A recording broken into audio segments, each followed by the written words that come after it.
چیزتون نشده بابا جان؟ چرا مراقب نیستید؟ بیا بریم رستوران آشپزباشی، یه آبی به سر صورتتون بزنید، نهارم مهمون من باشید تا حالتون یه مقدار جا بیاد.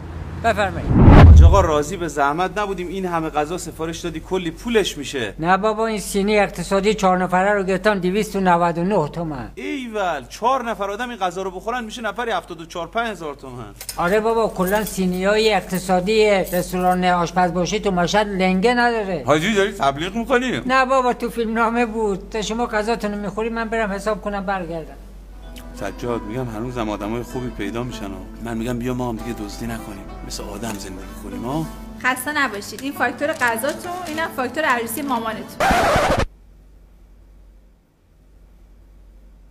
مامان من؟ آره دیگه، الان باباتون اومد بالا. اون 2 تا پسر جوانی که اونجا نشستن پسرای ناتنی منن. مجلس عروسی هم که امروز در تالار شما گرفتیم، من با مامانشون ازدواج کردم. پول تالار و رستوران هم خودشون میان حساب میکنن. خیلی هم عالی. سجاد فکر کنم مامان تو رو میگه. نه بابا، مامان خودته. بابا مامان من شوهر داره اما. کیف پولم. کیف منم نیست.